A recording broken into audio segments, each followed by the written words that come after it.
Hello बच्चों, नमस्कार। स्वागत है आप सभी का एटर्नल क्लासेस बी इनफाइनाइट पर। मेरा नाम है अंकित पांडे। और बच्चों, आज हम लोग करने वाले हैं the rise of nationalism in Europe. ठीक है। ये चैप्टर है हमारे सोशल साइंस क्लास 10th का। ओके। तो क्लास 10th चैप्टर नंबर 1, जिसका नाम है the rise of nationalism in Europe. याद रखिएगा, ये इसका लेक्चर नंबर 2 है। लेक्चर नंबर 1 जो होगा वो आपको प्लेलिस्ट में मिल जाएगा, जिसमें हम लोगों ने फ्रेडरिक सोरो की वो पेंटिंग के बारे में पढ़ा था, नेशनलिज्म क्या होता है, इन सब चीज़ों के बारे में पढ़ा था। अर्न्स्ट रेनन जो है, उन्होंने नेशन जो वर्ड है उसका एक डेफिनेशन दिया था। उन सब चीज़ों के बारे में हम लोगों ने लेक्चर नंबर 1 में बात किया था, जिसमें से आपको फ्रेडरिक जो सोरो की वो पेंटिंग है वो ज़्यादा इम्पोर्टेंट है। नेशनलिज्म की डेफिनेशन वगैरह, है ना? उसके अलावा idea of fatherland, idea of ले सिटोइन, ये सब के बारे में हम लोगों ने उसमें पढ़ा था। आज हम लोग अगली हेडिंग पर बढ़ने वाले हैं। अगर आप किताब लेके बैठे हुए हैं मेरे साथ, तो आपको अच्छे से समझ में आएगा कि अगली हेडिंग जो है वो अगली हेडिंग है हमारे पास the French revolution and nationalism. तो आज के लेक्चर में हम ये पढ़ने वाले हैं कि जो यूरोप में ये नेशनलिज्म का राइज हो रहा है, ये लगातार जो नेशनलिज्म का राइज आपको देखने को मिल रहा है, अलग-अलग नए-नए देश बन रहे हैं, है ना? लोगों के अंदर ये देश प्रेम की भावना आ रही है कि ये ज़मीन जिस पे हम रहते हैं, ये हमारा देश है और इसके ऊपर कोई और राज्य नहीं करेगा, है ना? इस पे सारा का सारा हक जो है, वो उसके सिटीज़न्स का है, जो कि हमने आइडिया ऑफ सिटोइन में पढ़ा था। फिर ये देश हमारा है, इसके ऊपर कोई राजा राज्य नहीं करेगा, इसके जो पावर होगी, जो अथॉरिटी होगी, वो राजा चुनने का भी जो अधिकार होगा, वो पूरा का पूरा सिटीज़न्स के हाथों में होगा। सिटीज़न यहाँ के किसी के अंडर में काम नहीं करेंगे, है ना? तो ये सब हमने फादरलैंड और सिटोइन वाले आइडिया में हम लोगों ने पढ़ा था। हम ये पढ़ेंगे कि जो ये यूरोप में नेशनलिज्म का राइज हो रहा है, उसमें फ्रेंच रिवॉल्यूशन का क्या इम्पोर्टेंस है, यानी कि फ्रेंच रिवॉल्यूशन का क्या रोल है। कैसे फ्रेंच रिवॉल्यूशन यूरोप के बाकी कंट्रीज को इंस्पायर करता है कि वो अपने यहाँ पे मोनार्की को हटा के और डेमोक्रेसी को एस्टेब्लिश करें, है ना? किस तरीके से वो राजा रजवाड़ों वाला जो रूल चलता था उनको हटा के और अपने यहाँ नॉर्मल जो इलेक्शन वाला प्रोसेस होता है जिसमें जनता चुनती है अपने राजा को, वो वाला नियम कैसे लाएं। तो इसमें फ्रेंच रिवॉल्यूशन कैसे इंस्पायर कर रहा है बाकी यूरोप के देशों को, इसके बारे में हम पढ़ने वाले हैं। अब देखिए, फ्रेंच रिवॉल्यूशन जो है वो आपने क्लास 9th में पढ़ा पर बहुत सारे बच्चे ऐसे होंगे जिन्होंने क्लास 9th में बस पढ़ा है ना? बस पढ़ा है का मतलब ऐसा है कि बस सिलेबस में था, चला गया है। उसको बहुत अच्छे से उन्होंने पढ़ा नहीं है, उसके कारण क्या-क्या घटनाएँ हुई, ये सब बहुत ज़्यादा आपको याद नहीं होता है। तो आज के लेक्चर में हम लोग फ्रेंच रिवॉल्यूशन के बारे में पढ़ेंगे, है ना? कि फ्रेंच रिवॉल्यूशन होता क्या है, ताकि आपको बहुत अच्छे से गहराई में समझ में आ जाए कि क्या-क्या हुआ था, क्या-क्या चीज़ें होती हैं। और फिर आपको ये सब कारण-वारण जब आपको सब कुछ समझ लेंगे ना, तो आपको बहुत अच्छे से आगे की जो ये पूरी की पूरी हेडिंग जो हमारे क्लास 10th वाले बुक में दी हुई है, उस पे मैं आ जाऊँगा सीधा शिफ्ट करके। तो दोनों चीज़ों को, क्लास 9th वाला फ्रेंच रिवॉल्यूशन और क्लास 10th वाली फ्रेंच रिवॉल्यूशन एंड नेशनलिज्म, ये वाली हेडिंग, दोनों को हम पढ़ेंगे ताकि हमको अच्छे से समझ में आ जाए। ठीक है? शुरुआत करें? चलिए। तो इस कहानी की शुरुआत होती है, इसमें हम पढ़ने वाले हैं पहला जो हमारा टॉपिक है, दैट इज़ फ्रेंच रिवॉल्यूशन। ठीक है? अगर आपको अच्छे से नहीं पता हो तो इसको आप अच्छे से कॉपी में नोट कर लीजिएगा। तो फ्रेंच रिवॉल्यूशन ये टॉपिक है। पहले हम फ्रेंच रिवॉल्यूशन पढ़ेंगे, उसके बाद बाकी की चीज़ें पढ़ेंगे। तो फ्रेंच रिवॉल्यूशन लिखना। फ्रेंच रिवॉल्यूशन की शुरुआत, कहानी की शुरुआत होती है 1774 में। 1774 में बर्बन डायनेस्टी फ्रांस में रूल कर रही थी। बर्बन डायनेस्टी का एक राजा है जिसका नाम है लुईस 16। तो 1774 में लुईस 16 गद्दी पर बैठता है ना? फ्रांस की गद्दी पर बर्बन डायनेस्टी का लुईस 16 1774 में गद्दी पर बैठता है। जब वो गद्दी पर बैठता है, तो वहाँ पे वो केवल और केवल, याद रखते हैं उसको, वो कितने साल का है अभी? 20 साल का है। अब 20 साल का यंग राजा, है ना? वो गद्दी पर बैठता है और उसकी शादी होती है मैरी एंटोनियट से, ठीक है? मैरी एंटोनियट से उसकी शादी होती है और इस ये किरदार आपको याद रखना है, ठीक है? मैरी एंटोनियट का नाम याद रखना है। आपको जब आगे इस चैप्टर में पढ़ेंगे ना, तो मैं आपको बार-बार याद दिलाता चलूँगा। मैरी एंटोनियट बहुत ज़रूरी किरदार है। क्यों? क्योंकि ये ऑस्ट्रिया की राजकुमारी है। अब ये ऑस्ट्रिया की राजकुमारी है, ये आपको अभी इम्पोर्टेंस नहीं लग रहा है, पर आगे आपको बहुत ज़्यादा समझ में आने वाला है ना? चलिए, याद रखिएगा आप कि लुईस 16 की जो वाइफ है इसका नाम है मैरी एंटोइनेट, और मैरी एंटोइनेट जो है वो ऑस्ट्रियन प्रिंसेस है ना, ऑस्ट्रिया की राजकुमारी है। जब लुई 16 गद्दी पर बैठता है उस वक्त तो उसके हाथ में आता क्या है? उसके हाथ में देखिए ऐसा होता है कि बहुत ज़्यादा कर्जे में होता है फ्रांस उस वक्त, ठीक है? बहुत ज़्यादा कर्जे में होता है। क्यों? क्योंकि बहुत सारी ऐसी लड़ाइयाँ होती हैं जिनमें फ्रांस का बहुत सारा फाइनेंशियल लॉस होता है ना? बहुत सारे पैसे उसके खर्च होते हैं, है ना? तो जब नया ये राजा बना तो उसके बेचारे के हाथ में वो खजाना जो आया, आया तो पूरा का पूरा राज्य, लेकिन राज्य कैसा आया? एकदम खाली, खजाना खाली है, ठीक है? अब होता ये है कि जब एक तो वैसे ही खजाना खाली है, ऊपर से 20 साल का एकदम राजा, नया राजा, ये जो आपको पैलेस ऑफ वर्साई दिख रहा है, तो वर्साई का जो पैलेस था, है ना? वर्साइलेस का जो पैलेस था, ये पैलेस, इस पैलेस को भी सँभालने में अच्छा खासा पैसा खर्च होता था। तो एक तो उनके ऊपर पहले से कर्जा है, दूसरा ये राजा रजवाड़ों को अपना एकदम शानो-शौकत बना के रखनी है, तो पैलेस ऑफ वर्साइल में बहुत जो एक्स्ट्रावेगेंट जो उसके खर्चे थे, वो बहुत ज़्यादा थे, है ना? तो दोनों तरफ से आप देखते रहिए कि पैसे कैसे खर्च हो रहे हैं। तो एक तरफ तो उनके पास खजाना बहुत कम है ना? एकदम खाला खाली हो गया, क्यों? क्योंकि लगातार वॉर लड़ रहे हैं ये। इसके अलावा बहुत ज़्यादा खर्चे कर रहा है राजा, है ना? राजा के परिवार वाले, उनकी बीवी जो मैरी एंटोइनेट है, वो बहुत ज़्यादा खर्चे कर रही है। इसके अलावा जब आप देखेंगे कि लुईस 16 जो है, लुईस 16 ने जो अमेरिकन रिवॉल्यूशन हुआ, अमेरिकन रिवॉल्यूशन में अमेरिका की 13 कॉलोनीज़ का साथ दिया, ताकि वो ब्रिटेन से इंडिपेंडेंस प्राप्त कर सकें, है ना? तो ब्रिटेन अमेरिकन जो 13 कॉलोनीज़ थी, है ना? 13 कॉलोनीज़ थी, मतलब ऐसे समझ लो कि 13 छोटे-छोटे हिस्से थे, उनको आज़ाद कराने में लुईस 16 ने, यानी कि फ्रांस ने अमेरिका की हेल्प की। अब जब फ्रांस ने अमेरिका की हेल्प की ब्रिटेन के अगेंस्ट, तो वहाँ भी लड़ाई हुई, और वो उस लड़ाई में भी बहुत ज़्यादा कर्जा जो है, वो इनके ऊपर आ गया, ठीक है? अब अगर आप देखोगे तो उस वक़्त की जो फ्रांस की करेंसी है वो है लीवर्स, है ना? तो करीब 1 बिलियन से ज़्यादा लीवर जो है वो इसके ऊपर कर्जा है, ठीक है? अब 1 बिलियन से ज़्यादा जो कर्जा था, वो जब इन लोगों ने इसका अमेरिका का साथ दिया उसको आज़ाद कराने में, है ना, ब्रिटेन से, तो वो खर्चा बढ़ के 2 बिलियन से ज़्यादा हो गया, ठीक है? अब वो 2 बिलियन से ज़्यादा जो कि अब ऑलरेडी हो चुका है, जो लेंडर्स थे यानी कि जिन्होंने पैसे दिए थे, जिन लोगों ने पैसे दिए थे इन लोगों को, फ्रांस को, उन्होंने अब इस लोन के ऊपर 10% का इंटरेस्ट लगाना शुरू किया, ठीक है? 10% का इंटरेस्ट लगाना शुरू किया। अब इसमें हुआ क्या? अब इसमें होता ये है कि फ्रेंच गवर्नमेंट जो है वो ऑब्लाइज्ड होती है to spend an increasing percentage of its budget on the interest payment loan. इसका मतलब क्या हुआ?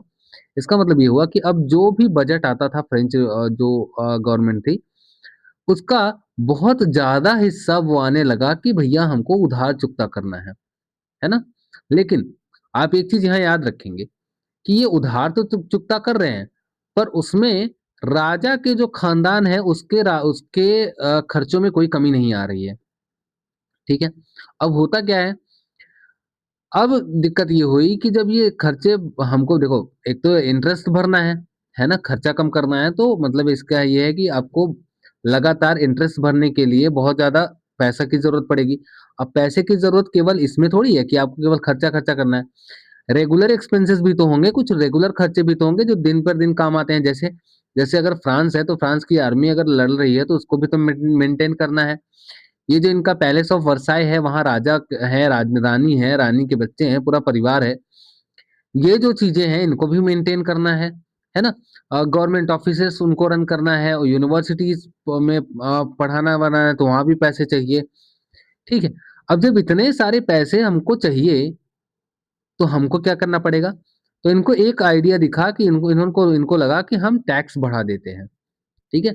तो फ्रेंच गवर्नमेंट ने डिसाइड किया कि अब हम टैक्स बढ़ाएँगे। अब ध्यान से सुनिएगा। 18th सेंचुरी में, अच्छा सेंचुरी आपको समझ में आती है कि नहीं? 18th सेंचुरी का मतलब है एक एक ईयर पीछे से लेते हैं, मतलब 18th सेंचुरी मतलब 1700 से लेकर 1800 का टाइम पीरियड। तो ये जो 1700 से लेके 1800 का टाइम पीरियड है, इसमें अगर आप देखेंगे तो पूरी की फ्रेंच सोसाइटी जो है, वो 3 हिस्सों में बँटी हुई है। फर्स्ट स्टेट उनको हम लोग स्टेट्स बोलते थे। तो फर्स्ट स्टेट, सेकंड स्टेट और थर्ड स्टेट। अगर आप इस ग्राफ को देखेंगे तो एनसीईआरटी क्लास 9 का ग्राफ है, अगर आप लोगों को याद हो तो। फर्स्ट स्टेट में आपको दिखेंगे क्लर्जी, सेकंड स्टेट में आपको दिखेंगे नोबेलिटी, और थर्ड स्टेट में आपको दिखेंगे ये मिडिल क्लास। मिडिल क्लास में कौन कौन है? मिडिल क्लास में आपको दिखेंगे बड़े बड़े बिजनेसमैन, है ना, बड़े बड़े मर्चेंट्स यानी व्यापारी, कोर्ट के ऑफिशियल्स जो कि राजा के दरबार में काम करने वाले हैं, लॉयर्स हैं, एक्सेट्रा और एक्सेट्रा। उसके नीचे अगर आप आएंगे तो छोटे मोटे किसान और जो आर्टिसंस हैं जो कि हाथों वाला काम करते हैं, है ना। इसके अलावा दिखेंगे तो आपको क्या दिखेंगे? स्मॉल पीजेंट्स दिखेंगे, उसके बाद लैंडलेस लेबर दिखेंगे, है ना, जिनके पास जमीन वगैरह नहीं है, नौकर चाकर दिखेंगे, ये सब दिखेंगे। अब होता क्या है, ध्यान से सुनना।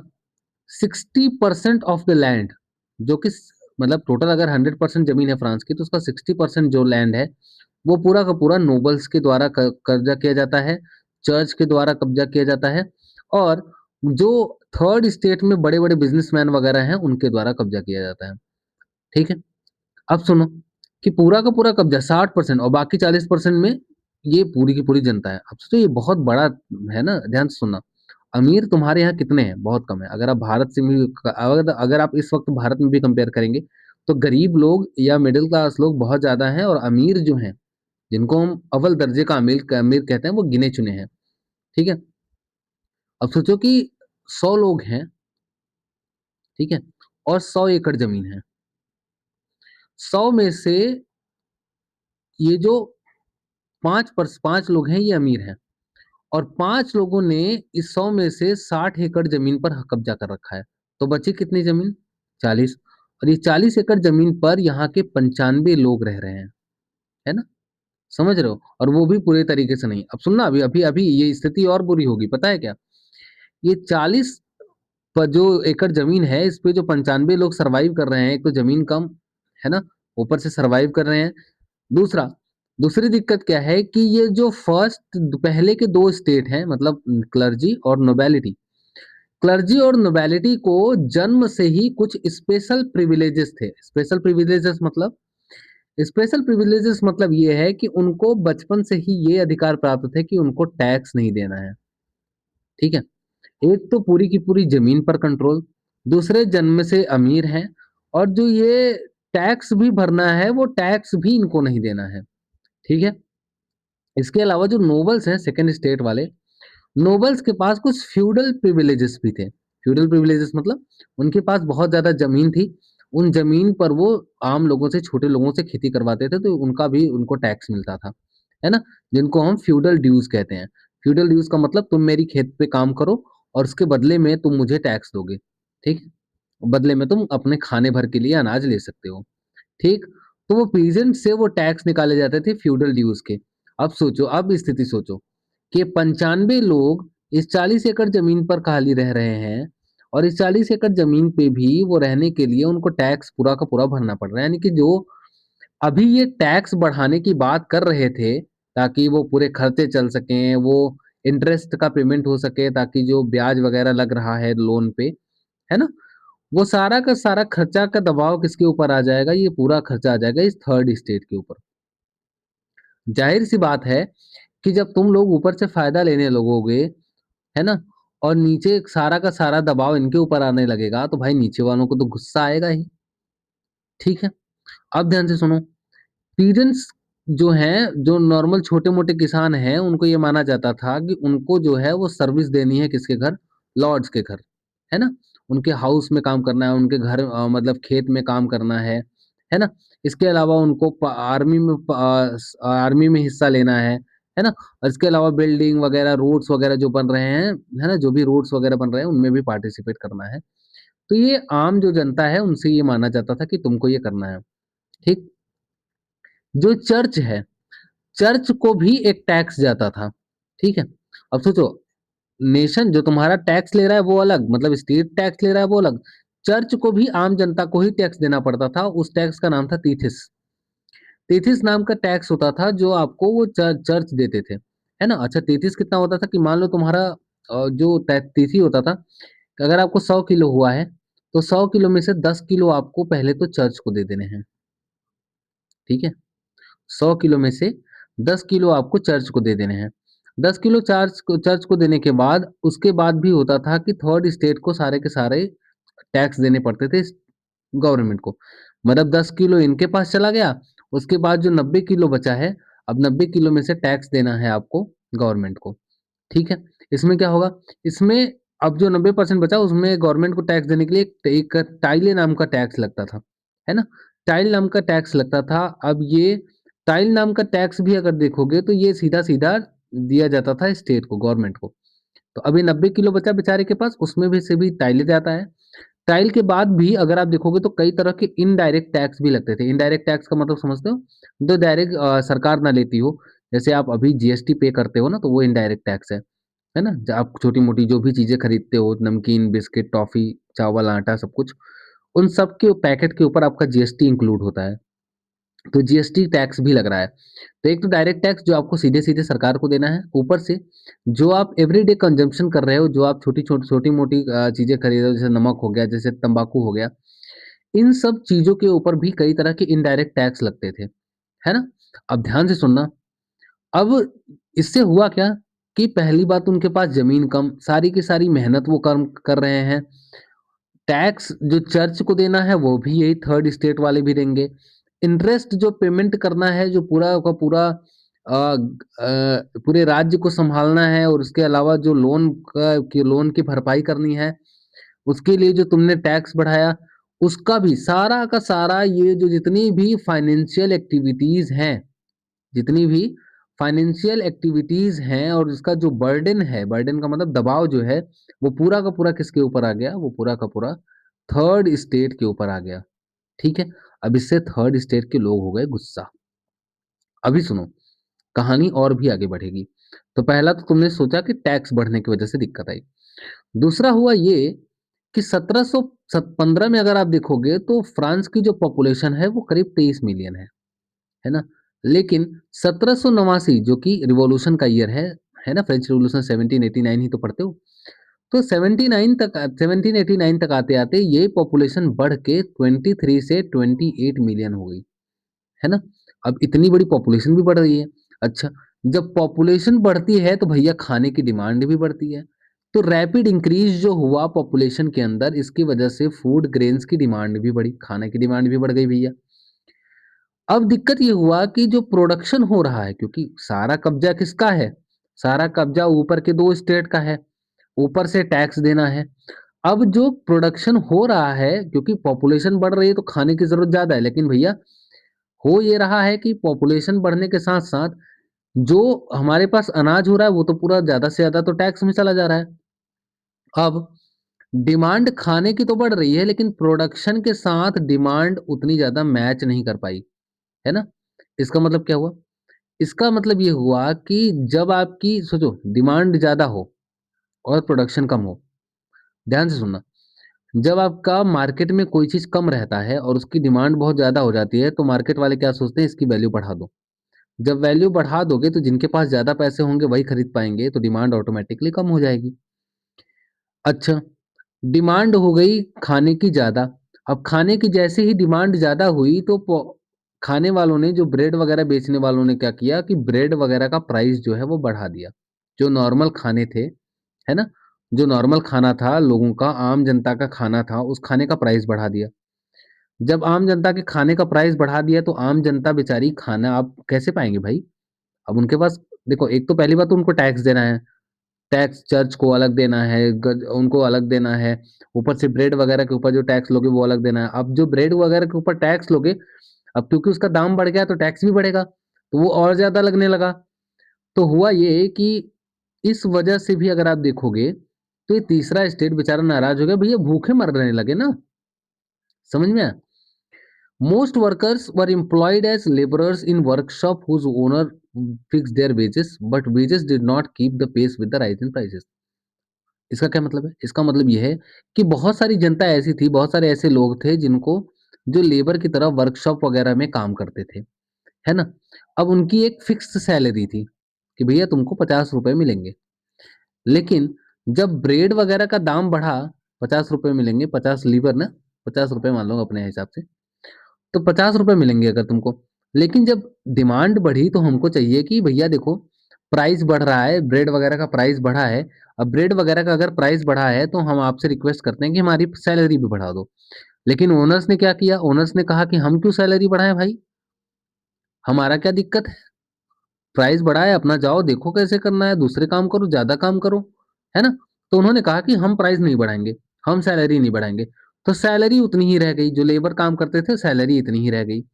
सैलरी उतनी ही रह गई, डिमांड खाने की बने भुखमरी बैल रही है, फैल रही है ना? लोग भूखे मर रहे हैं, प्राइसेस और बढ़ते जा रहे हैं। और इसकी वजह से हुआ क्या?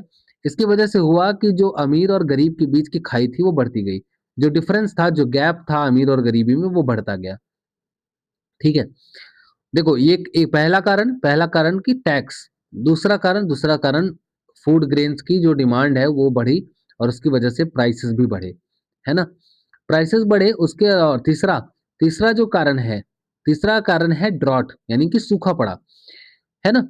हुआ ये कि हार्वेस्टिंग का सीजन आया, है ना? हार्वेस्टिंग के सीजन में दो चीजें होती हैं। अब गड़बड़ क्या हो गई? एक दो चीजों की वजह से फसल खराब होगी। कभी सूखा पड़ जाता, कभी ज्यादा बर्फ पड़ जाती। अभी बर्फबारी की वजह से और कभी सूखे की वजह से खेती खराब हो गई। अब गरीबी में आटा गीला होने वाली बात हो गई कि भैया इनको खाना चाहिए ज्यादा, लेकिन सूखे और बर्फबारी की वजह से कभी बारिश ज्यादा हो जा रही है, कभी सूखा पड़ जा रहा है। तो मौसम में खराबी की वजह से इनकी फसलें भी खराब हो गई। तो जो बचा कुचा था वो भी खत्म हो गया। अब दिक्कत क्या हुई? इसकी वजह से आता है सबसिस्टेंस क्राइसिस। सबसिस्टेंस क्राइसिस क्या होता है? सबसिस्टेंस क्राइसिस एक ऐसी कंडीशन होती है बच्चे, जिसमें आम जनता को नॉर्मल उसके जो आप जरूरतें होती है ना, जैसे रोटी कपड़ा मकान ये सब चीजें, है ना? इन सब चीजों की कमी होने लगी। जो डेली लाइफ में जीने के लिए हमको चाहिए, खाना पानी, रहने के लिए घर, ऊपर छत, कपड़े पहनने के लिए, इन सब चीजों की कमी होने लगी। अब उसको टैक्स तो देना ही है, क्योंकि तीसरे स्टेट में आते हो, टैक्स देना ही देना है तुमको, चाहे तुम कितने भी गरीब हो जाओ, खाते हुए मर जाओ, चाहे जो हो जाओ, है ना?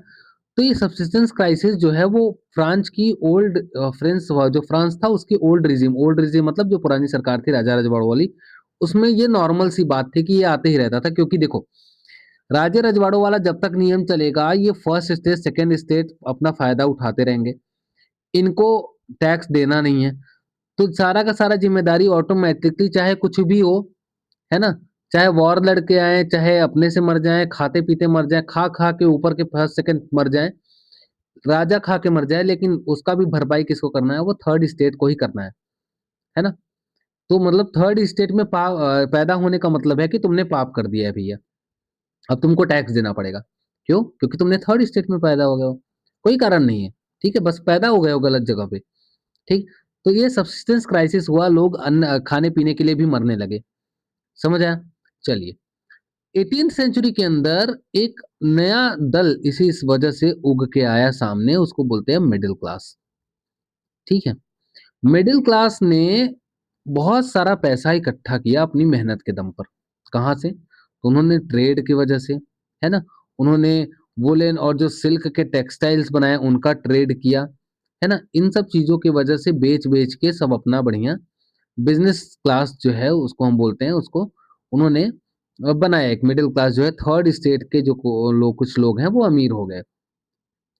अब जब थर्ड स्टेट के कुछ लोग अमीर हुए ना, है ना, तो मर्चेंट्स हो गए, मैन्युफैक्चरर्स हो गए, है ना? इसके अलावा जो अलग प्रोफेशंस के लोग थे थर्ड स्टेट में वो भी थे, जैसे लॉयर हो गए, है ना?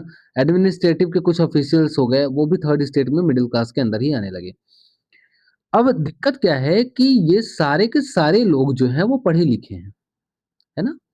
अब इन पढ़े लिखे लोगों को ये चीज बात समझ में आ गई, इनको ये विश्वास हो गया कि भाई कोई भी ग्रुप हो, उनके पास कोई भी जन्म से कोई प्रिविलेज नहीं मिलनी चाहिए।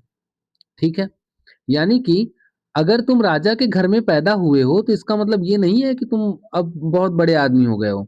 इनको ये बात समझ में आ गई, भले ही राजा के घर में पैदा हो गए हो लेकिन हो तुम इंसान। तो जब तक तुम खुद के दम पे नहीं कमा लोगे तुम राजा नहीं बनोगे। तो ये तीसरे स्टेट को, फ्रांस के अंदर ये तीसरे स्टेट को सबसे पहले बात समझ में आ गई कि कोई भी सोशल सोसाइटी हो, उसमें कोई आदमी पैदा हो रहा है, उस सोसाइटी के किसी भी आदमी को जन्म के आधार पर कोई भी प्रिविलेज नहीं मिलना चाहिए। Rather a person social position must depend on his merit, है ना? किसी भी इंसान की जो काबिलियत है, उसके हिसाब से उसको प्रिविलेज मिलना चाहिए। हाँ, अगर काबिल हो तो तुम राजा हो, तुमको हर चीज़ मिलेगा, है ना? तुमको रिस्पेक्ट मिलेगी। लेकिन अगर तुम काबिल नहीं हो, तुम कह रहे हो कि नशे करके पड़े हुए हो गद्दी पे और तुम चाहते हो कि हम टैक्स हम भी दें, मेहनत सारा हम करें और तुम खाली खा पी के पड़े रहो, तो ये मिडिल क्लास को समझ में आएगा कि भैया अब तो ऐसा नहीं चलेगा। अब तो या तो तुम बदलो या तो हम बदल देंगे तुमको, ठीक है? तो पहला विद्रोही एकदम विद्रोही टाइप का आइडिया ये मिडिल क्लास लोगों में आया कि अब देखो राजा रजवाड़े जो भी हो, फर्स्ट स्टेज, सेकंड स्टेज ये जो भी हो तुम लोग बहुत बर्दाश्त हो चुका। अब तुम लोग अपना ये नौटंकी बंद करो। अब तुम लोग को सोशल प्रिविलेज वगैरह कुछ नहीं मिलेगा। अब टैक्स वैक्स सब कुछ साथ में देंगे, ठीक है? तो ये पहली बात आइडिया जो है वो दिमाग में आई मिडिल क्लास के। धीरे-धीरे सुनते रहना, इसी चीज़ को हम फ्रेंच रिवॉल्यूशन के आइडिया को नेशनलिज्म से कनेक्ट करेंगे, ठीक है? आगे। अब होता क्या है, सीधे-सीधे ये आइडियाज़ जो हैं, जो आइडियाज़ आए, इन्होंने बहुत सारी चीज़ें आप फ्रेंच की सोसाइटी में आगे डाली। जैसे जैसे आइडिया फ्रीडम का, जैसे इक्वल लॉज़ का, इक्वल अपॉर्च्युनिटीज़ का सबके लिए, ये सब आइडियाज़ जो हैं वो आगे आए। अब इन आइडियाज़ को बहुत सारे फिलॉसफर्स जो हैं उन्होंने आगे फैलाया। जिन जिन फिलॉसफर्स में आपने पढ़ा था जॉन लॉक हैं, जॉन-जैक रूसो हैं, ये आप 9th में पढ़ चुके हैं, ठीक है? मैं आपको बस रिवीजन करवा रहा हूँ। जॉन लॉक ने एक किताब लिखी जिसका नाम था ट्रू ट्रीटिसेस ऑफ गवर्नमेंट। अब ये ट्रू ट्रीटिसेस ऑफ गवर्नमेंट में इन्होंने एक जो पहले ये माना जाता था कि जो मोनार्क होता है, जो राजा होता है भैया वो भगवान का भेजा गया दूत होता है, सारा का सारा जो मर्जी होगा उसका चलेगा। तो इन्होंने जो डिवाइन और एब्सोल्यूट राइट था मोनार्क का, उसको इन्होंने पूरे तरीके से नकार दिया। इन्होंने कहा ऐसा कुछ नहीं होता, ये सब फालतू बातें हैं, ये चर्च द्वारा फैलाए गए ड्रामा है, ठीक है? इन सब बातों पे विश्वास नहीं करना है, ठीक? ये सब सारी चीज़ें बकवास है एकदम।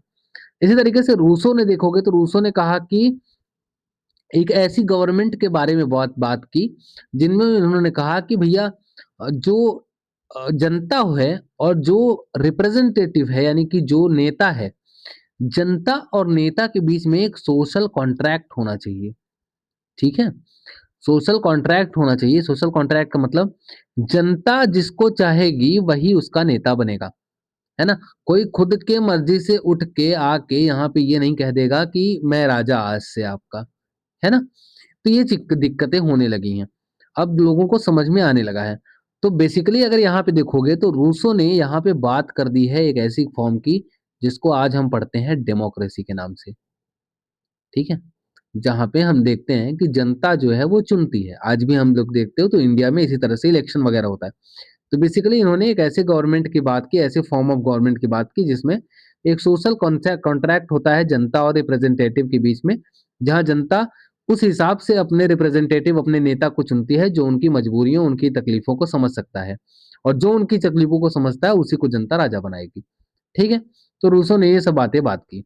तो पहला जॉन लॉक ने ये कहा कि भैया राजा रजवाड़े जो होते हैं इन्होंने जो मान के रखा है ना कि राजा भगवान का भेजा गया दूत होता है, इसलिए हमें इसकी आज्ञा का पालन करना चाहिए, राजा को भगवान की तरह ट्रीट करना चाहिए, ये सब बातें बकवास हैं। लॉक ने ये कहा, रूसो ने कहा कि भैया अब जो राजा बनेगा वो जनता द्वारा बनाया जाएगा, ठीक है? इन्होंने कहा कि अब जनता को बनाना चाहिए राजा, जनता को अपने हिसाब से अपना नेता चुनना चाहिए। इसी तरीके से मोंटेस्क्यू ने अपनी किताब लिखी the spirit of laws. The spirit of laws में उन्होंने कहा कि देखो, राजा बन तो जाएगा, लेकिन सारी की सारी पावर मान लो जनता ने राजा को चुना, लेकिन अब भी जनता ने राजा को चुना उसके बाद भी सारी की सारी पावर राजा के हाथ में नहीं चली चाहिए, है ना? हमको पावर्स का बँटवारा करना चाहिए। पावर्स का बँटवारा हमको 3 तरीके से बनना चाहिए, एग्ज़ीक्यूटिव, है ना? लेजिस्लेटिव, एग्ज़ीक्यूटिव और जुडिशियरी। ये 3 पार्ट में आज भी देखोगे तो इंडिया का पार्ट बन गया है। लेजिस्लेटिव वो लोग जिन्होंने जो लॉज़ बनाएँगे हमारे लिए, एग्ज़ीक्यूटिव जो उन लॉज़ को फॉलो करवाएँगे, लोगों से लॉ एंड ऑर्डर को मेंटेन करेंगे और जुडिशियरी ये चेक करेगी कि क्या ये सही लॉ है और दूसरा क्या ये लॉ का पालन सही से करवा रहे हैं या नहीं करवा रहे हैं।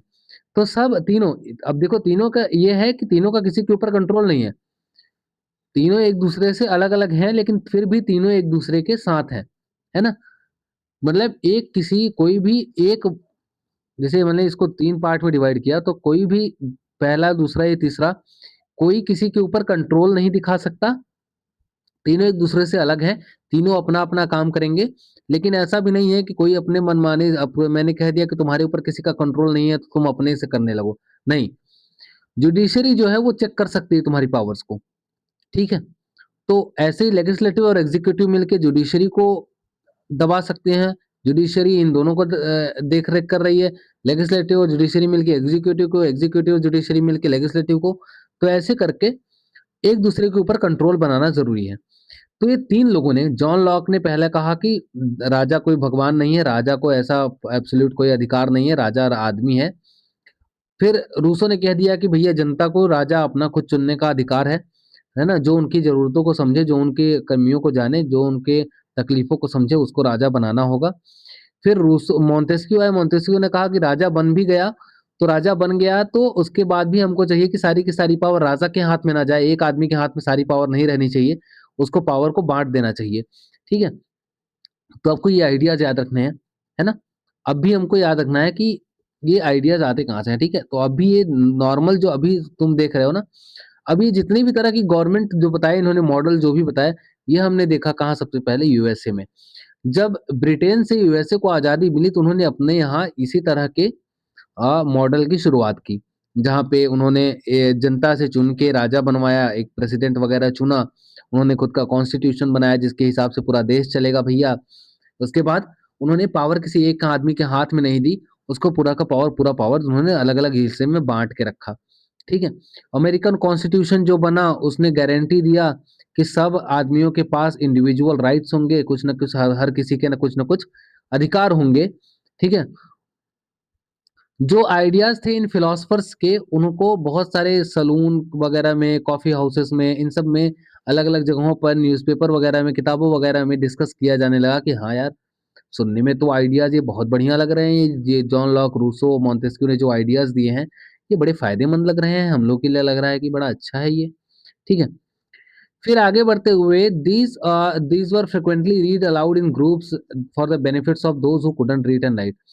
फिर होता ये गया कि जो लोग नहीं पढ़ पाते थे उनके लिए कई बार ये होने लगा कि इनको तेज तेज पढ़ा जाने लगा, है ना, कई जगहों पर लिखा जाने लगा। उन लोगों के लिए जो पढ़े लिखे नहीं थे, उन लोगों के लिए ये किताबें जो हैं और जो ये आइडियाज हैं न्यूज़पेपर वगैरह में, इनको लोगों ने बहुत सारे ग्रुप में और अच्छे से पढ़ना बताया कि भैया देखो, हाँ ये आइडियाज अब तुम देख के बताओ, भले पढ़े लिखे नहीं हो तो क्या हुआ, सुनाई तो देता है ना, सुनाई देता है तो इतना समझ में आता होगा ना कौन सा अच्छा चीज बात कर रहा हूँ, कौन सा बुरा। तो इन सब चीजों के बारे में बात होने लगी। अब जब ये खबर लुई 16 तक पहुंचती है ना, plan to impose further taxes to be able to meet the expenses of the state generated anger protest against the system of privileges. ध्यान से सुनना। फिर जब ये खबर पहनी कि लुई 16 जो है अब आगे फिर से टैक्स बढ़ाने की कोशिश कर रहा है ताकि वो स्टेट के जो खर्चे हैं उनको संभाल सके, तो भैया जब ये वापस से, एक तो वैसे ही जनता भूख से मर रही है, ऊपर से लुई 16 ने प्लान किया कि फिर से हम एक टैक्स बढ़ाएंगे, है ना। जब ये फिर से बात आई ना, तो अब जनता को कहा कि, अब जनता ने कहा अब लुई 16 ऐसा है, अब तुम चलो, और दिमाग मेरा हो गया खराब, अब जनता का दिमाग हो गया खराब और तुम जाओगे अब, ठीक है, अब तुमको मौत के घाट उतारा जाएगा, तुम्हारा टाइम आ गया है। तो अब आ गया है इनका टाइम। फ्रांस में जितनी भी ओल्ड रिजिम थी, ओल्ड रिजिम जब भी मैं कहूंगा तो आप समझना है ये राजा, ठीक है, ये जो राजा और रजवाड़ों वाला जो नियम है। तो जितनी भी ओल्ड रिजिम थी फ्रांस के अंदर, उसमें क्या करता था, मोनार्क कभी भी डायरेक्टली ये नहीं बोल सकता था कि हम आपके ऊपर टैक्स लगा रहे हैं, ठीक है। हाँ, उसको ये हक था कि जब भी उसको मन करे कि मैं आपके ऊपर टैक्स बढ़ा रहा हूं, तो वो एक मीटिंग बुलाता था और इस मीटिंग को हम बोलते थे स्टेट्स जनरल, ठीक है। अब स्टेट जनरल में क्या होता था, स्टेट जनरल में लोगों से बात करके हम ये डिसाइड करते थे कि टैक्स लिया जाएगा, टैक्स बढ़ाया जाएगा। स्टेट जनरल जो है एक पॉलिटिकल बॉडी बॉडी है, तो ये पॉलिटिकल बॉडी है जिसमें कि तीनों स्टेट के लोग जो हैं वो अपने रिप्रेजेंटेटिव्स को भेजते हैं, है ना, तीनों स्टेट्स जो हैं अपने रिप्रेजेंटेटिव को भेजते हैं। आखिरी बार, है ना, मोनार्क, अच्छा याद रखना कि मोनार्क ही डिसाइड कर सकता है कि कब मीटिंग बुलानी है इस स्टेट जनरल की। 1789 में लुई 16 ने ये मीटिंग बुलाई है, ठीक है। उससे पहले लास्ट मीटिंग जो हुई थी वो 1614 में हुई थी। 5 मई को 1789, 5 मई 1789 को लुई 16 ने स्टेट्स जनरल की मीटिंग बुलाई, है ना? स्टेट जनरल की मीटिंग क्यों बुलाई? क्योंकि वो चाहता था कि नए टैक्स फिर से लागू किए जाएँगे और टैक्स को फिर से बढ़ाया जाएगा। ठीक है? पैलेस ऑफ वर्सलाइस को फिर से वापस से बुलाया गया कि सारे डेलीगेट्स होंगे, डेलीगेट्स मतलब मेंबर्स, याद रखना। डेलीगेट्स का मतलब मेंबर्स। जो भी मेंबर्स हैं तीनों स्टेट्स के उनको बुलाया जाए। पहले और दूसरे जो स्टेट्स थे उनके 300 मेंबर आते थे, है ना? 300 मेंबर उसमें बैठते थे आके, और जो तीसरा स्टेट था उसके 600 मेंबर आके बैठते थे। ठीक है? मतलब पहले और दूसरे के स्टेट को ऐड कर दो तो 600 प्लस 600 वो हो गया, है ना? 1200, टोटल 1200 लोग इस मीटिंग में बैठते थे। थर्ड स्टेट जो है उनको रिप्रेजेंट करते थे ज्यादातर वो लोग जो कि अमीर होते थे, है ना? थर्ड स्टेट में जो अमीर लोग होते थे, और या फिर जो लोग पढ़े ज्यादा लिखे होते थे वो लोग। बाकी जो पीजेंट्स थे, छोटे मोटे किसान जो छोटे मोटे क्राफ्टिंग वगैरह, हैंडिंग क्राफ्ट वगैरह करते थे, और वुमेन जो महिलाएं थी, उनको इस असेंबली में एंट्री करने की इजाजत नहीं थी। ठीक है? हाउएवर ऐसा किया जाता था कि करीब 40,000 लेटर्स लिखे जाते थे, जो भी तकलीफें दुख तकलीफें हों, वो इन 600 लोगों के साथ, थर्ड स्टेट के 600 लोगों के साथ यहाँ पे पहुंचाई जाती थी। ठीक है? इस हॉल के अंदर वोटिंग का ऐसा था कि वोटिंग में हमेशा ये था कि हर स्टेट के लोगों को, मतलब एक वोट दिया जाएगा, है ना? हर स्टेट के लोगों को एक वोट दिया जाएगा। लुई 16 ने कहा कि इस बार भी सेम रूल लगाया जाएगा, यानी कि हर स्टेट के लोगों को एक स्टेट दिया जाएगा। लेकिन हुआ ये कि थर्ड स्टेट के लोगों ने कहा कि नहीं, ऐसा नहीं हो सकता। ऐसा अगर हो गया तो बकवास हो जाएगा। अब हम चाहते हैं कि अब हमारा हर आदमी को एक वोट मिले, स्टेट को एक वोट नहीं। जैसे मान लो कि फर्स्ट स्टेट है, ये सेकंड स्टेट है, थर्ड स्टेट है, तो लुई 16 चाहता था कि इसको भी एक वोट दे दो, इसको भी एक वोट दे दो, और इसको भी एक वोट दे दो। ठीक है?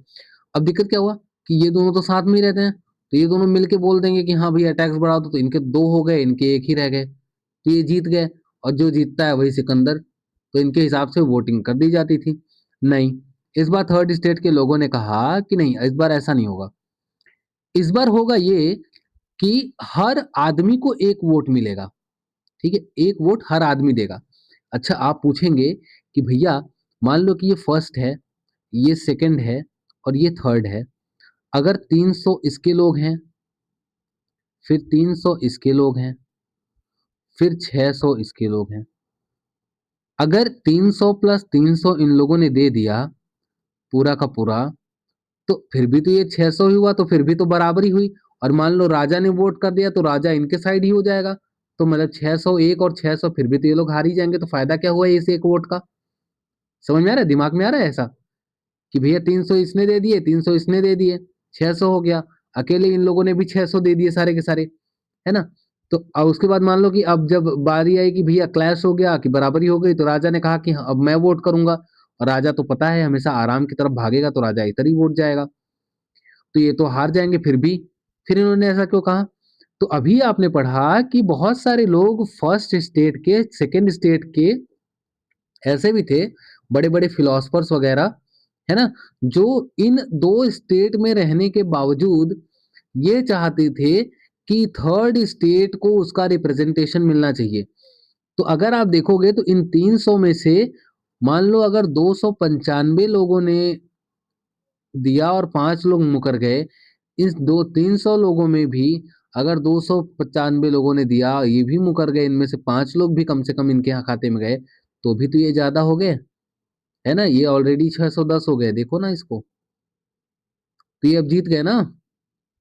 इस वजह से इन्होंने एक वोट की मांग की कि हर पर्सन को एक वोट मिलना चाहिए, क्योंकि इनको पता था कि फर्स्ट स्टेट में और सेकंड स्टेट में भी हमारे कुछ लोग ऐसे बैठे हुए हैं जो ये चाहते हैं कि थर्ड स्टेट के साथ गलत हो रहा है, और थर्ड स्टेट को भैया प्रॉपर उनका अधिकार मिलना चाहिए। ठीक है? This was one of the democratic principles put forward by philosophers like Rousseau in his book the social contract. है ना? ये पहली बार सोशल कॉन्ट्रैक्ट वाली बुक में, जिसको लिखा था रूसो ने, उसमें इन्होंने ये पहला डेमोक्रेटिक प्रिंसिपल दिया था कि हर आदमी के पास एक वोट होना चाहिए। ठीक है? तो ये नियम लागू होना चाहा, पर किंग ने कहा कि अब ये रिजेक्ट हो जाएगा प्रपोजल, नहीं भैया एक वोट नहीं मिलेगा। जैसे इन्होंने रिजेक्ट किया, थर्ड स्टेट के सारे मेंबर उठ के हॉल से बाहर चले गए, है ना? अब हुआ ये कि जो भी थर्ड स्टेट के लोग थे इन्होंने कहा कि हम भैया ये सब सबसे ज़्यादा हैं, सबसे मतलब पॉपुलेशन में सबसे ज़्यादा हैं, मेहनत हम लोग ज़्यादा हैं। तो इसलिए इन्होंने थर्ड स्टेट्स ने कहा कि थर्ड हम जो हैं वो पूरे होल जो फ्रेंच नेशन है, उस फ्रेंच नेशन के स्पोक्समैन हैं, है ना? स्पोक्समैन का मतलब लोगों के अधिकारों की बात करने का हक हमारे हाथ में, क्योंकि सबसे ज़्यादा मेहनत हम करते हैं, सबसे ज़्यादा टैक्स हम देते हैं, सबसे ज़्यादा पढ़े-लिखे हम लोग हैं। इसलिए सारा जो अधिकार है वो हम लोगों के, जनता जो सबसे ज़्यादा है वो हमारी है, तो हमको डिसाइड करना है कि राजा कौन बनेगा। 20 जून 1789, है ना? 20 जून 1789 को वो लोग एक टेनिस कोर्ट में, है ना? उसमें इकट्ठा होते हैं, ठीक? और वहाँ पे उन्होंने अपने आप को डिक्लेयर कर दिया कि वो लोग आज से बोले जाएँगे नेशनल असेंबली। और उस नेशनल असेंबली पे वहाँ पे टेनिस कोर्ट ओथ, अगर आपको याद हो ये देखो, यहाँ पे इस टेनिस कोर्ट ओथ में उन्होंने ये कसम खाई कि अब हम लोग तब तक डिस्पर्स डिस्कस का मतलब तब तक नहीं टूटेंगी, ये नेशनल असेंबली तब तक नहीं बिगड़ेगी जब तक कि हम कॉन्स्टिट्यूशन नहीं बना देते फ्रांस के लिए। क्यों बनाना है? ताकि इस कॉन्स्टिट्यूशन की मदद से हम मोनार्क की जो पावर है, राजा की जो पावर है उसको कमजोर कर दें। ठीक है? तो नेशनल असेंबली में किया, आज से हम लोग नेशनल असेंबली हैं, और नेशनल असेंबली तब तक भंग नहीं होगी, तब तक खत्म नहीं होगी जब तक कि हम लोग एक फ्रांस के लिए कॉन्स्टिट्यूशन नहीं बना देते और राजा की पावर को कम नहीं कर देते। अच्छा याद रखना, मैंने अभी कहा था कि फर्स्ट और सेकंड स्टेट में कुछ लोग थे, तो यहाँ पे आपको दो नाम याद रखने हैं। एक आपको याद रखना है मिराबो, है ना? तो मिराबो और एबिसाई, अबिसाइस और मिराबो, ये दो लोगों के नाम आपको याद रखने हैं। जो कि पैदा तो मिराबो जो है वो नोबल फैमिली में पैदा हुआ है, लेकिन इसने ये डिसाइड किया कि भैया, इन्होंने इसके दिमाग में ये सोच आई कि भैया जो भी है ये फ्यूडल प्रिविलेजेस हैं, ये आपको खत्म होना चाहिए और थर्ड स्टेट को उसका जो अधिकार है वो पूरा मिलना चाहिए। ठीक है? उन्होंने एक जर्नल निकाला और उन्होंने बहुत सारी पावरफुल स्पीचेस दी, है ना? वर्साइल में जो असेंबली खाली खड़ी हुई थी उसमें। ठीक है? तो बहुत सारे लोग फर्स्ट स्टेट और सेकंड स्टेट के भी जो लोग थे वो नेशनल असेंबली के साथ खड़े हुए थे, है ना? थर्ड स्टेट के साथ खड़े हुए थे।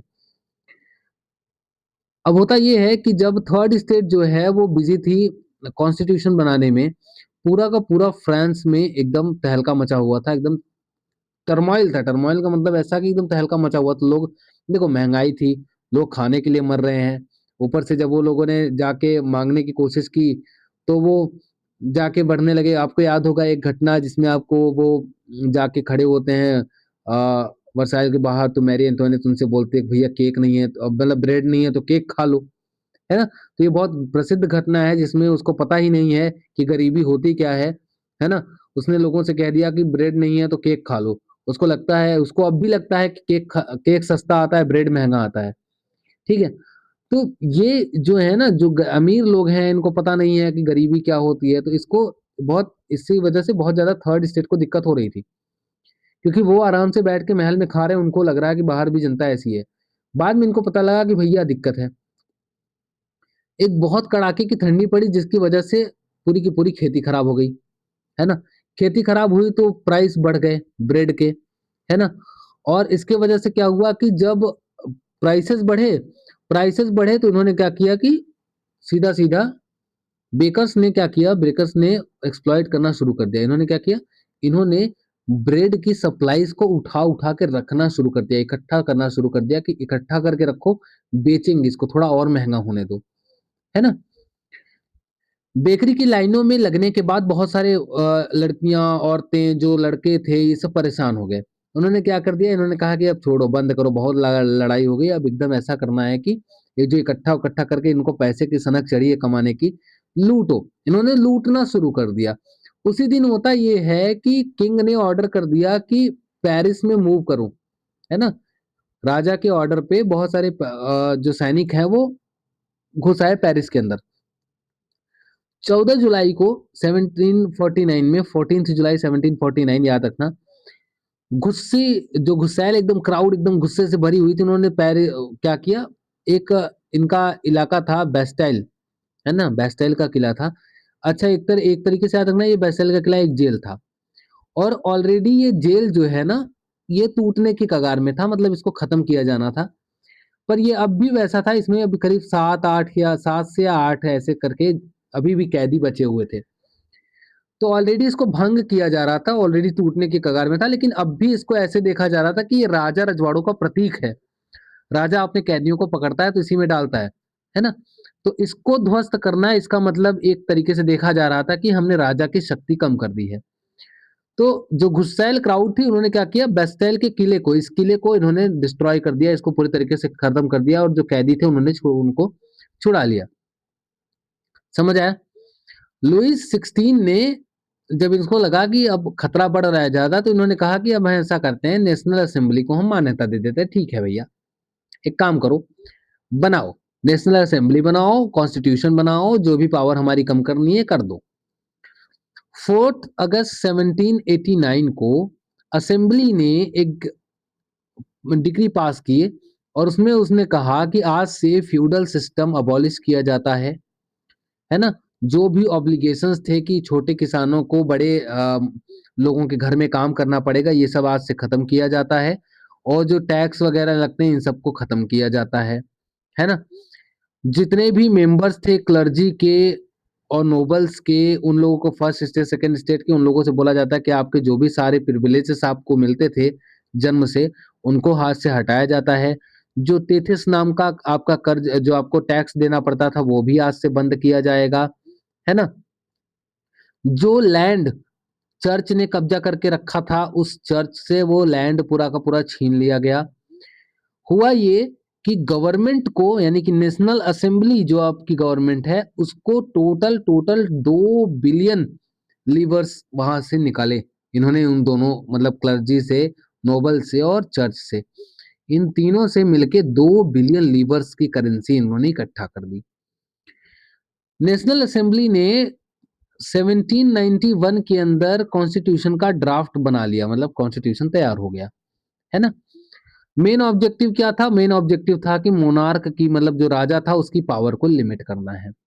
ठीक है, इन्होंने कहा कि जो पावर है वो एक आदमी के हाथ में ना होकर उसको अब हम अलग अलग इंस्टीट्यूशन के हाथ में बांट देंगे, यानी कि लेजिस्लेचर, एग्जीक्यूटिव, जुडिशरी के हाथ में बांट देंगे। यहां से फ्रांस जो है कॉन्स्टिट्यूशनल मोनार्की बन गया। कॉन्स्टिट्यूशनल मोनार्की का मतलब जिसका एक कॉन्स्टिट्यूशन है और एक मोनार्क भी है। लुईस 16 अब भी यहाँ का राजा है, पर उसकी पावर जो है वो कॉन्स्टिट्यूशन के द्वारा कम की गई है, यानी कि राजा तो रहेगा पर वो एक कॉन्स्टिट्यूशन के अंदर काम करेगा, ये वो नाम का केवल राजा रहेगा। The Constitution of 1791 vested the power to make laws in the National Assembly, which was indirectly elected. That is, citizens voted for a group of electors, है ना, who in turn choose assembly. हुआ ये कि इन्होंने क्या किया कि बहुत सारे ऐसे लोगों को जोड़ा जो कि इनडायरेक्टली इलेक्टेड होंगे, मतलब कि आम जनता जो होगी वो कुछ लोगों को इलेक्ट करेगी और वो वापस से जो इलेक्टेड लोग होंगे वो ऊपर जाके नेशनल असेंबली का इलेक्शन करवाएंगे।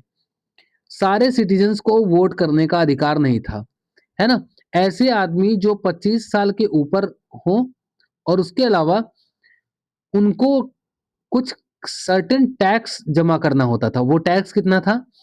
जो एक लेबर की तनख्वाह थी, एक दिन की, 3 दिन की लेबर की तनख्वाह, है ना, एटलीस्ट 3 दिन, एक लेबर की एटलीस्ट 3 दिन की जो लेबर की तनख्वाह है, उसके बराबर के पैसे को अगर वो टैक्स देते हैं, उनको हम एक्टिव सिटीजन कहते हैं और उनके ही टैक्स देने का, उनको ही वोट देने का अधिकार होगा।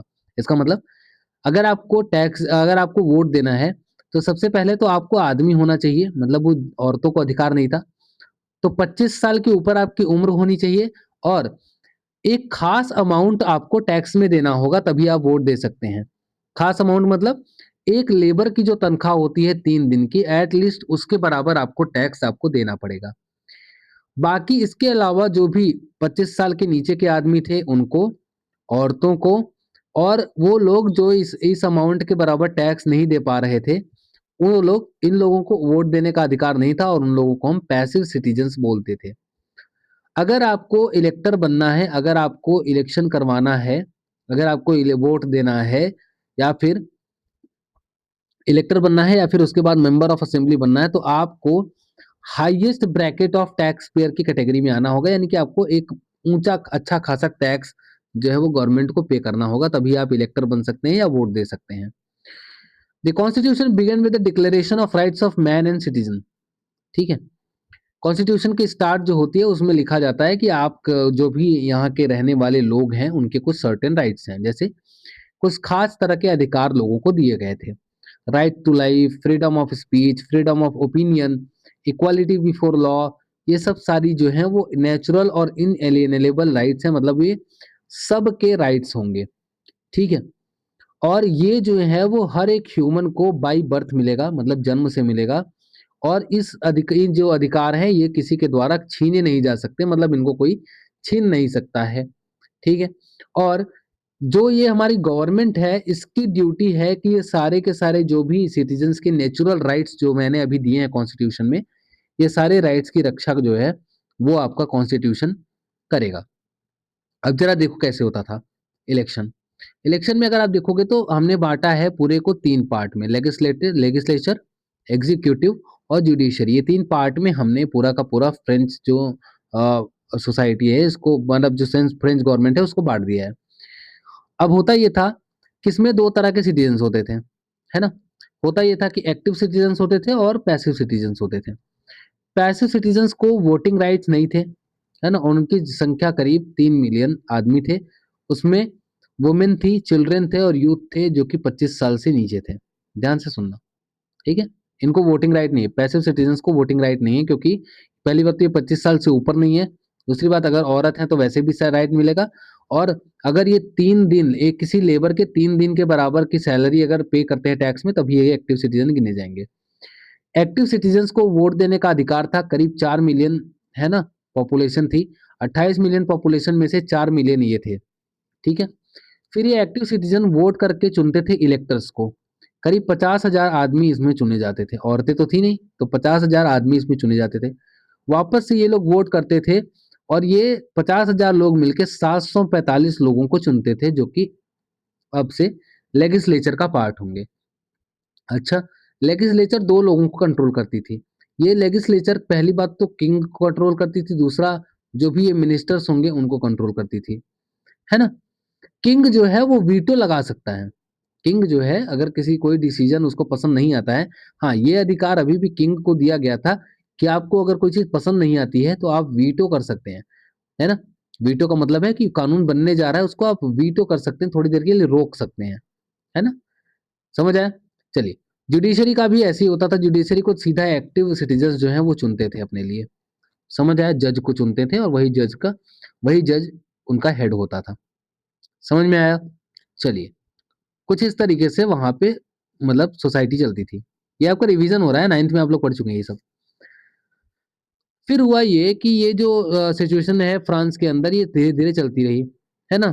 भले ही लुईस 16 ने कॉन्स्टिट्यूशन को साइन कर दिया था, लेकिन उसने क्या किया, उसने धीरे धीरे प्रशिया के साथ, प्रशिया के राजा के साथ नेगोशिएशन स्टार्ट कर दिए थे। क्यों? क्योंकि अगल बगल के जो भी राजा थे देश के, वो भी अब डर गए थे कि भाई हमारे यहाँ की भी जनता कहीं ऐसी विद्रोही हो गई तो हम लोग भी कल को हटा दिए जाएंगे। ठीक है, जो भी डेवलपमेंट हो रहा था फ्रांस से, उसके अगल बगल की जनता जो है, अगल बगल के जो राजा रजवाड़े थे, जो राज्य के अगल बगल के राज्य के, वो परेशान हो रहे थे। उन्होंने एक प्लान बनाया कि हम ट्रूप्स भेजेंगे और जो भी इवेंट्स हो रहे हैं उनको पुट डाउन करेंगे, मतलब कि उनको हम जो दबा देंगे, नेशनल असेंबली ये जो भी हो रहा है उनको हम दबा देंगे। गर्मियां आते आते 79 की जो गर्मियां हैं उनको आते आते हम ये सब चीजें कर देंगे। इससे पहले कि ये सारी चीजें होती, नेशनल असेंबली ने वोट किया अप्रैल 1792 के अंदर, और 1792 के अंदर ये वोट किया, और उसके बाद इन्होंने ये और प्रशिया और ऑस्ट्रिया के अगेंस्ट वॉर छेड़ दिया। ठीक है, बहुत सारे वॉलेंटियर्स जो हैं उन्होंने ज्वाइन किया आर्मी को, है ना? और उन्होंने इस वॉर को कुछ इस तरीके से देखा कि जो ये राजा रजवाड़ों का वॉर है इसके खिलाफ हमको लड़ना है। वॉर, ये जो अमीर लोग हैं, अमीरजादे जो लोग हैं यूरोप के, इनके खिलाफ हमको वॉर लड़ना है, ताकि ये जो गरीब का हक मारा जा रहा है इतने दिन से, जो गरीब सितम जो तकलीफ झेल रहा है, वो गरीबी के खिलाफ इन्होंने इस युद्ध को कुछ इस तरीके से देखा। और हजारों लोग, लाखों लोग, करोड़ों लोग इसमें लड़ने के लिए चल जाते हैं। ठीक है, बहुत सारे पेट्रियाटिक सॉन्ग, देशभक्ति गीत उस वक्त बनाए गए। उन्हीं में से एक गीत था जिसका नाम था मर्साइलिस, और मर्साइलिस इन्होंने ये बनाया था रॉजर डी लाइले ने। रॉजर डी लाइले ने एक गाना बनाया जिसका नाम था मर्साइलिस, ये एक देशभक्ति गाना था। और आज के टाइम पे भी अगर देखोगे तो मर्साइलिस जो है वो आज नेशनल एंथम है फ्रांस का। ठीक है, आज भी नेशनल एंथम फ्रांस का मर्साइलिस है। बहुत सारे रिवोल्यूशनरी वॉर हुए, मतलब बहुत सारे लोगों ने लड़ाइयाँ लड़ी, है ना? बहुत सारे लॉसेस हुए, इकोनॉमिक डिफिकल्टीज हुई लोगों के साथ, है ना? ये हुआ कि जब आदमी बाहर गए हैं लड़ने के लिए तो सारी की सारी जो घर की जिम्मेदारी, जो उनकी फैमिलीज को संभालने की जिम्मेदारी थी, जो पैसे कमाने की जिम्मेदारी थी, ये सारी की सारी जिम्मेदारी जो है वो उनके औरतों पर आ गई। तो औरतों ने भी एक तरीके से अपने लेवल पे खास एक तरह का रोल इन्होंने अदा किया है फ्रेंच रिवॉल्यूशन में। ठीक है, बहुत बड़ा सेक्शन सोसाइटी का ऐसा था जो ये मानता था कि 1791 का जो कॉन्स्टिट्यूशन है ना? और ये जो रिवॉल्यूशन है वो बहुत लंबे समय तक चलेगा। ठीक है, समझ आया? ओके। पॉलिटिकल क्लब्स बनने शुरू हो गए। ठीक है, पॉलिटिकल क्लब्स बनने शुरू हो गए, लोग इकट्ठा होने लगे और उन्होंने क्या किया, अलग-अलग गवर्नमेंट पॉलिसीज के बारे में चर्चा करनी शुरू कर दी, है ना? किस तरह की plans their own forms of action, मतलब उनका क्या रोल होगा अगर उनको हिस्सा मिलता है तो। तो अलग-अलग लोगों पर लोग इकट्ठा होने लगे, बातें करनी शुरू की, पॉलिटिकल पॉलिसीज वगैरह बनाने। तो कुछ तरह खास तरह के पॉलिटिकल क्लब्स वगैरह बनने शुरू हो गए, मतलब लोग इकट्ठा होके गवर्नमेंट पॉलिसीज वगैरह के ऊपर बात करने लगे कि ये सही रहेगा, ये गलत रहेगा। उन्हीं में से एक क्लब जो था वो बहुत ज़्यादा फेमस हुआ जिसको हम बोलते हैं जैकोबिन क्लब्स। ठीक है, जैकोबिन क्लब्स जो है उनमें एक इम्पोर्टेंट बात आपको याद रखनी है कि औरतें भी इस क्लब का हिस्सा होने लगी। जैकोबिन क्लब का जो लोग थे वो याद रखना है कि आपको, जो गरीब लोग थे, पुअर सेक्शन ऑफ सोसाइटी थे, उसके लोग इस क्लब में ज़्यादा थे। इसमें जैसे कि छोटे-मोटे दुकानदार हो गए, छोटे-मोटे वो जो कारीगर हो गए, है ना? जूते सिलने वाले, बनाने वाले, पेस्ट्री वाले बनाने वाले, घड़ी बनाने वाले, प्रिंटर्स, है ना? एज़ वेल एज़ ये कह सकते हो कि जो सर्वेंट्स हो गए, डेली वेज वर्कर हो गए, दिहाड़ी करने वाले मज़दूर हो गए, इन सब लोगों का ये ग्रुप था जैकोबिन क्लब। जैकोबिन क्लब का जो लीडर था इसका नाम